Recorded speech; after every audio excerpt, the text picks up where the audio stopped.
नमस्कार दोस्तों, हमारे यूट्यूब चैनल एग्जाम लर्नर में आपका स्वागत है। दोस्तों आज के इस वीडियो में हम लोग देखेंगे सीटेट यूपी टेट भाषा फर्स्ट का हिंदी का पहला प्रैक्टिस सेट। ये आपके आने वाले एग्ज़ाम यानी कि सीटेट और यूपी टेट दोनों के लिए ही महत्वपूर्ण है। तो वीडियो को लाइक शेयर कर दीजिएगा और चैनल को अभी तक आप सब्सक्राइब नहीं किए हैं तो चैनल को सब्सक्राइब कर लीजिएगा। साथ में बेल आइकन को प्रेस कर लीजिएगा जिससे आने वाले अगले वीडियो का नोटिफिकेशन आपको पहले मिल जाए। और इसका PDF आपको हमारे टेलीग्राम चैनल पर मिल जाएगा। नीचे डिस्क्रिप्शन में टेलीग्राम का लिंक भी दे दिया गया, वहाँ से ज्वाइन करके आप PDF डाउनलोड कर सकते हैं। और आपको बता दें कि सीटेट और यूपी टेट के प्रीवियस ईयर क्वेश्चन का वीडियो भी जो अपलोड किया जा रहा है तो आपको चैनल के प्लेलिस्ट में मिल जाएगा, वहाँ से आप देख सकते हैं। तो चलिए शुरू करते हैं। दोस्तों जो है अकेडमी पर आपका स्पेशल क्लास फेस्टिवल मैराथन चलाया जा रहा है। ये आपका 28 से लेकर 30 नवंबर तक चलाया जाएगा, जिसमें आपको RO UPPSC 2021 BEO jail warder इन सभी के लिए geography, Hindi, polity, maths, reasoning और साइंस के क्लास जो है चलाए जा रहे हैं। डिस्क्रिप्शन में आपको लिंक मिल जाएगा, वहाँ से आप देख सकते हैं। और सभी क्लासेस जो हैं आपके फ्री ऑफ कॉस्ट हैं, यानी आपको उसके लिए कोई पेमेंट नहीं करना है। उसके लिए आपको अनअकैडमी का लर्निंग ऐप इंस्टॉल करना होगा, वहाँ से आप लॉगिन करके देख सकते हैं। वीडियो जो है अब पहले की तरह जो है आपको नहीं दिखाई देंगे, अब वीडियो जो है लॉक दिखाई देगा। आपको अनलॉक करने के लिए वीडियो को हम एक कोड डालेंगे, referral code exam learner EXAMLEARNER। जैसे ही आप ये कोड डालेंगे रेफरल कोड, आपका वीडियो जो है वह अनलॉक हो जाएगा, आप जो है फ्री में देख सकते हैं। तो बाकी जो है डिस्क्रिप्शन में आपको लिंक मिल जाएगा, सभी क्लासेस के जो है वीडियो आप देख सकते हैं। तो दोस्तों आप देख सकते हैं यहाँ पे कि भाषा फर्स्ट हिंदी है, जिसमें कुल आपको जो है 30 प्रश्न यहाँ से पूछा जाता है। तो सबसे पहला जो है आपका कि निम्नलिखित अवतरण को ध्यानपूर्वक पढ़ें और उससे संबंधित प्रश्नों यानी कि 31 से लेकर के 35 तक के उत्तर दीजिए। एक आपका पैराग्राफ दिया गया, उसे आपको जो है पढ़ना है और नीचे प्रश्न दिया गया है उसका आपको आंसर करना है। तो चलिए देखते हैं। सबसे पहले हम क्या करेंगे, तो आप चाहे तो सबसे पहले आप पैराग्राफ पढ़ लीजिए या फिर जो है क्वेश्चन को आप पढ़ सकते हैं। क्वेश्चन को पढ़ लेने के बाद जो है आप पैराग्राफ को क्लियरली जो है आप वहाँ से अंडरलाइन कर सकते हैं कि कौन सा उत्तर जो है कहाँ पर हो सकता है। तो आप सबसे पहले कीजिएगा क्या, आप प्रश्न पढ़ लीजिएगा, फिर जो है आप पैराग्राफ को पढ़िएगा। तो पैराग्राफ चलिए पढ़ते हैं। सच्चे वीर पुरुष धीर, गंभीर और आज़ाद होते हैं। उनके मन की गंभीरता और शांति समुद्र की तरह विशाल और गहरी या फिर आकाश की तरह स्थिर और अचल होती है। वे कभी चंचल नहीं होते। रामायण में वाल्मीकि जी ने कुंभकर्ण की गाढ़ी नींद में वीरता का चिन्ह दिखलाया है। सच है, सच्चे वीरों की नींद आसानी से नहीं खुलती। ये सप्तगुण के क्षीर समुद्र में ऐसे डूबे रहते हैं कि इनको दुनिया की खबर ही नहीं होती। वे संसार के सच्चे परोपकारी होते हैं। ऐसे लोग दुनिया के तख्ते को अपनी आँख की पलकों से हलचल में डाल देते हैं। जब ये शेर जागकर गरजते हैं तब सदियों तक इनकी आवाज़ की गूंज सुनाई देती रहती है और सब आवाज़ें जो है बंद हो जाती हैं। तो ये जो है आपका पैराग्राफ हो गया। पहला प्रश्न जो है सच्चे वीर पुरुष होते हैं, तो आप 4 ऑप्शन दिया गया है। आपने देखा कि सच्चे वीर पुरुष धीर, गंभीर और आज़ाद होते हैं, पहले पैराग्राफ में पढ़ा है, तो D ऑप्शन यहाँ सही हो जाएगा। आप देख सकते हैं इस लाइन में कि सच्चे वीर पुरुष धीर, गंभीर और आज़ाद होते हैं। यहाँ से जो पहले प्रश्न का उत्तर जो है आपको मिल जा रहा है। अगला क्वेश्चन अब देखते हैं, कुंभकर्ण का उल्लेख किस संदर्भ में किया गया है। तो 4 ऑप्शन दिए गए हैं। कुंभकर्ण का उल्लेख जो है यहाँ जो सही हो जाएगा आपका वीरता के संदर्भ में किया गया है। कुंभकर्ण का उल्लेख किसके संदर्भ में, तो वीरता के संदर्भ में। पैराग्राफ में जो है देख लेते हैं यहाँ पे, तो आप देख सकते हैं यहाँ लिखा हुआ है कि रामायण में वाल्मीकि जी ने कुंभकर्ण की गाढ़ी नींद में वीरता का एक चिन्ह दिखलाया है। तो दूसरे प्रश्न का उत्तर यहाँ से आपको मिल जा रहा है। अगला क्वेश्चन अब देखते हैं, जब सच्चे वीर जागकर शेर की तरह गरजते हैं तो क्या होता है। तो यहाँ जो है इसका जो सही आंसर हो जाएगा ऑप्शन C से होगा, सदियों तक उनकी आवाज़ की गूंज सुनाई देती हैं। पैराग्राफ में इसका आंसर देख लेते हैं। तो यहाँ आप देख सकते हैं कि जब ये शेर जागकर गरजते हैं तब सदियों तक इनकी आवाज़ की गूंज सुनाई देती रहती है। तो तीसरे प्रश्न का उत्तर जो है यहाँ से आपको मिल जा रहा है। अगला क्वेश्चन है, अब सच्चे वीर के मन की गंभीरता कैसी होती है। तो ऑप्शन आप देख सकते हैं यहाँ पे, तो इसका जो सही आंसर होगा यहाँ ऑप्शन B से हो जाएगा। आप पैराग्राफ में पढ़े हैं कि सच्चे वीर के मन की गंभीरता समुद्र की तरह विशाल और आकाश की तरह स्थिर होता है। B ऑप्शन से हो जाएगा यहाँ पैराग्राफ में, आप इसे देख सकते हैं।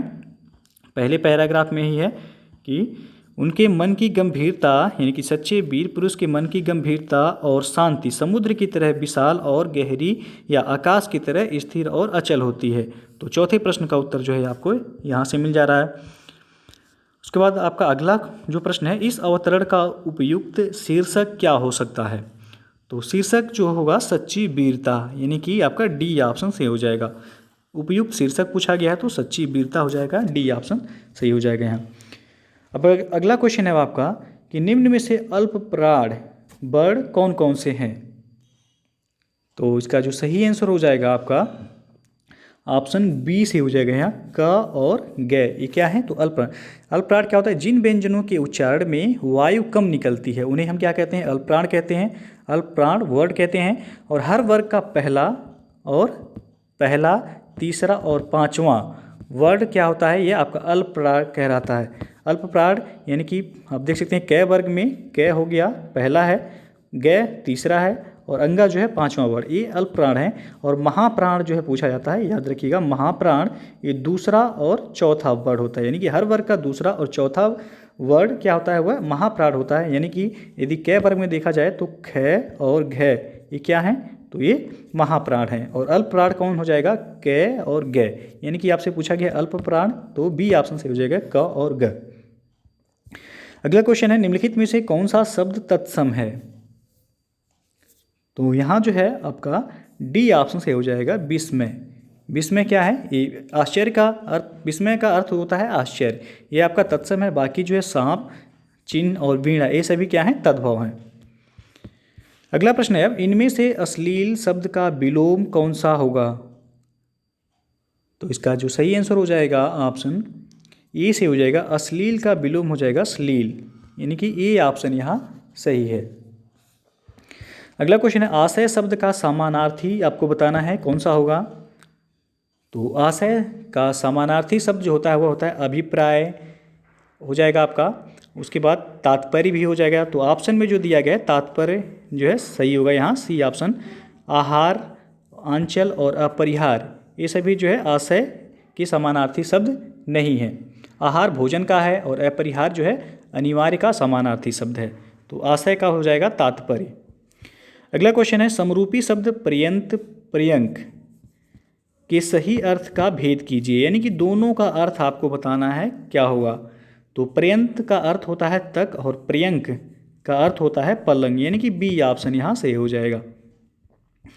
अगला क्वेश्चन है आपका, आयुष्मान का स्त्रीलिंग बताना है।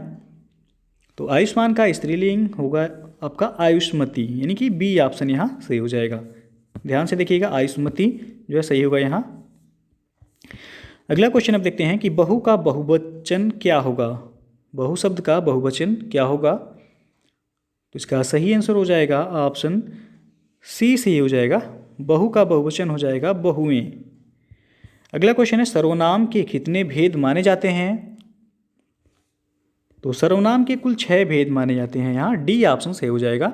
कौन कौन से हैं, तो वह आपका पुरुषवाचक सर्वनाम, पहला हो जाएगा आपका पुरुषवाचक सर्वनाम, दूसरा हो जाएगा आपका निजवाचक सर्वनाम, दूसरा निजवाचक सर्वनाम, तीसरा निश्चयवाचक सर्वनाम, तीसरा आपका जो है निश्चयवाचक सर्वनाम, चौथा अनिश्चयवाचक सर्वनाम, चौथा हो जाएगा आपका अनिश्चयवाचक सर्वनाम, और पांचवा संबंधवाचक, पांचवा हो जाएगा संबंधवाचक, और छठवां जो है वह प्रश्नवाचक सर्वनाम होगा। तो सर्वनाम के प्रश्नवाचक सर्वनाम, तो कुल 6 भेद होते हैं सर्वनाम के, डी विकल्प सही होगा यहाँ। अगला क्वेश्चन है, मीठा अमरूद में मीठा विशेषण किस कोटि का है। आपको बताना है परिमाणवाचक है, गुणवाचक, व्यक्तिवाचक या फिर संख्यावाचक। तो मीठा यानी कि गुणवाचक हो जाएगा यहाँ, मीठा खट्टा ये सभी क्या है गुणवाचक विशेषण हैं। अगला क्वेश्चन है, बंदर एक पेड़ से दूसरे पेड़ पर कूद सकते हैं, इस वाक्य में कौन सी संयुक्त क्रिया है। तो यहाँ जो है आपका इसका सही आंसर हो जाएगा ऑप्शन सी शक्तिबोधक। बंदर एक पेड़ से दूसरे पेड़ पर कूद सकते हैं तो उनकी शक्ति की जो है यहाँ बात हो रही है, तो शक्तिबोधक क्रिया हो जाएगा, ये सी ऑप्शन सही हो जाएगा। अगला क्वेश्चन है, भूतकाल का कौन सा भेद नहीं है।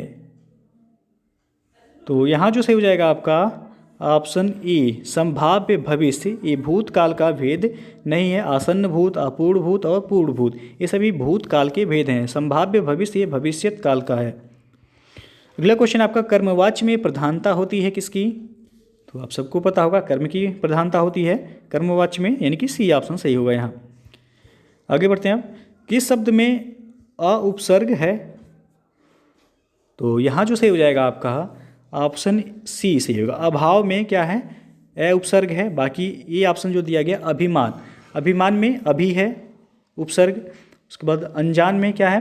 तो अनजान में आपका अन है उपसर्ग, और अवमान में अ उपसर्ग है। तो ए उपसर्ग पूछा गया आपसे, अभाव हो जाएगा, सी ऑप्शन सही होगा यहाँ। अगला क्वेश्चन है अब आपका, किस शब्द में हार प्रत्यय नहीं है? तो आपको पता होगा प्रत्यय अंत में जुड़ता है और उपसर्ग जो है पहले जुड़ता है, ये तो आपको पता ही होगा। तो आपसे पूछा गया हार प्रत्यय किस में नहीं है? तो आप देख सकते हैं बी ऑप्शन में मिलनसार। मिलनसार में क्या है? सार प्रत्यय है। बाकी सृजनहार में हार प्रत्यय है, राखनहार में भी हार प्रत्यय है, पालनहार में भी हार प्रत्यय है। तो आपका पूछा गया किसमें हार प्रत्यय नहीं है? तो बी ऑप्शन सही हो जाएगा, मिलनसार। मिलनसार में सार प्रत्यय है, न कि हार। अगला क्वेश्चन है, महर्ष में कौन सी संधि है? तो यहाँ जो सही हो जाएगा आपका महर्ष में आपका गुण संधि होगा, सी ऑप्शन सही हो जाएगा। यदि प्रथम शब्द के अंत में ह्रस्व अथवा दीर्घ यानी कि आपका ए आए हो, और दूसरे शब्द के ह्रस्व अथवा दीर्घ यानी कि आपका जैसे ई हो जाएगा, या फिर ऊ, या फिर जो है री, तो आपका उसमें कोई वर्ड हो तो आपका ए प्लस ई, जैसे ए प्लस ई क्या हो जाएगा? तो यहाँ ए हो जाएगा। आ प्लस ऊ, आ प्लस ऊ जो है आपका ऊ हो जाएगा। और फिर जो है ए प्लस री यानी कि ऋषि वाला री, तो ये आपका अर हो जाएगा। तो यह जो आपका गुण संधि का भेद होता है। तो यहाँ जो है महर्षि में आ प्लस र हो रहा है, आ धन र यानी कि ए धन री हो रहा है, तो अर हो जाएगा महर्षि यानी कि गुण संधि होगा यहाँ। अगला प्रश्न है, अब निम्न में कौन द्विगु समास का उदाहरण है? द्विगु समास पूछा गया है, तो यहाँ आपका चौराहा हो जाएगा, सी ऑप्शन सही हो जाएगा। चौराहा में द्विगु समास होगा, क्योंकि यदि किसी पद के पहले संख्यावाचक विशेषण हो और समस्त पद से समूह का बोध होता हो, तो वहाँ कौन सा समास होता है? द्विगु समास होता है। चौराहा में आपका चार जो है संख्यावाचक पहले दिख रहा है, तो चौराहा क्या हो जाएगा? द्विगु समास। अगला प्रश्न है, विवरण चिन्ह को एक और किस नाम से पुकारते हैं? तो विवरण चिन्ह को आदेश चिन्ह के नाम से भी जाना जाता है, सी ऑप्शन सही होगा यहाँ। ध्यान रखिएगा, विवरण चिन्ह यदि पूछा जाए को किस अन्य नाम से भी जानते हैं, तो आदेश चिन्ह के नाम से भी जानते हैं। अगला प्रश्न अब देखते हैं, जूतम पैजार मुहावरे का अर्थ क्या होगा? तो जूतम पैजार यानी कि झगड़ा, लड़ाई झगड़ा होना, ये ऑप्शन सही हो जाएगा यहाँ। अगला प्रश्न अब आपका, पीपर पात सरिस मंडोला में कौन सा अलंकार है पूछा गया है? तो यहाँ जो सही हो जाएगा आपका बी ऑप्शन सही हो जाएगा, उपमा अलंकार सही होगा यहाँ, क्योंकि यहाँ पर जो है मन की तुलना पीपल के पत्ते से की गई है। तो उपमा अलंकार का भेद जो होता है, जहाँ उपमेय में उपमान की संभावना व्यक्त की जाए, वह कौन सा अलंकार होता है? उपमा अलंकार होता है। तो यहाँ बी ऑप्शन सही होगा आपका। अगला क्वेश्चन है, अधिकार खोकर बैठना यह महादुष्कर्म है, इस पंक्ति के रचयिता कौन है पूछा गया है? तो यहाँ जो सही हो जाएगा बी ऑप्शन सही होगा, मैथिली शरण गुप्त। मैथिली शरण गुप्त को राष्ट्रकवि के नाम से भी जाना जाता है। इनके द्वारा रचित जयद्रथ वध, जयद्रथ वध का ये शीर्षक है, अधिकार खोकर बैठना यह महादुष्कर्म है। तो यहाँ बी ऑप्शन जो है सही हो जाएगा। अगला क्वेश्चन है, निम्नलिखित में से मौखिक अभिव्यक्ति का रूप कौन सा है? तो यहाँ जो सही हो जाएगा आपका मौखिक अभिव्यक्ति का रूप हो जाएगा आशु भाषण, डी विकल्प सही हो जाएगा। अगला क्वेश्चन है आपका, बालक को प्रारंभिक शिक्षा उसकी मातृभाषा में होने की वकालत किसने की थी? तो इसका जो सही आंसर होगा ऑप्शन सी, महात्मा गांधी के द्वारा जो है बालक को प्रारंभिक शिक्षा उसकी मातृभाषा में देने की वकालत की गई थी। और अगला प्रश्न, उपचारात्मक शिक्षण का उद्देश्य क्या है? उद्देश्य है पूछा गया है। तो यहाँ जो सही हो जाएगा आपका ऑप्शन सी से हो जाएगा। उपचारात्मक शिक्षण का उद्देश्य है कि अधिगम की कठिनाइयों की पहचान कर उसका निदान करना ही उपचारात्मक शिक्षण का उद्देश्य है। और अगला प्रश्न है, तीसरी कक्षा में पढ़ने वाला शांतनु हिंदी की कक्षा में अपनी मातृभाषा में बात करता है, आप क्या करेंगे? तो यहाँ जो सही हो जाएगा आपका ऑप्शन सी से होगा, उसकी भाषा समझने की कोशिश करेंगे। सी ऑप्शन जो है सही होगा यहाँ। और अंतिम प्रश्न है आपका, सुशील पढ़ते समय कठिनाई का अनुभव करता है, वह किस रोग से ग्रस्त है? तो इसका जो सही आंसर हो जाएगा ऑप्शन डी। यहाँ ध्यान दीजिएगा, पूछा गया पढ़ते समय, यानी कि पढ़ने की समस्या हो जाएगा डिसलेक्सिया। डिसग्राफिया ये केवल लिखने की समस्या होता है, ध्यान दीजिएगा, हमेशा पूछा जाता है। तो लिखने की समस्या केवल हो जाएगा वो डिस्ग्राफिया। डिसकैलकुलिया यानी कि गणितीय गणना की समस्या होता है ये डिसकैलकुलिया। और अफेजिया, अफेजिया में तीनों समस्या होता है आपका, लिखना, पढ़ना और बोलना। लिखना, पढ़ना और बोलना तीनों समस्या हो तो वह आपका अफेजिया होता है। यहाँ केवल पूछा गया सुशील को पढ़ते समय कठिनाई का अनुभव करता है, तो उसे जो है डिसलेक्सिया है, यानी कि डी ऑप्शन आपका सही हो जाएगा। तो दोस्तों जो है ये था आपका हिंदी का पहला प्रैक्टिस सेट यूपी टेट के लिए। तो यदि वीडियो पसंद आया हो तो लाइक शेयर कर दीजिएगा, और चैनल को अभी तक आप सब्सक्राइब नहीं किए हैं तो चैनल को सब्सक्राइब कर लीजिएगा, साथ में बेल आइकन को प्रेस कर लीजिएगा, जिससे आने वाले अगले वीडियो का नोटिफिकेशन आपको पहले मिल जाए। और चैनल पर जो है प्लेलिस्ट बना दिया गया है, वहाँ से भी जो है आप यूपी टेट और सी टेट में पूछे गए प्रीवियस ईयर प्रश्नों को देख सकते हैं सभी विषयों के। तो वीडियो को पूरा देखने के लिए बहुत बहुत धन्यवाद।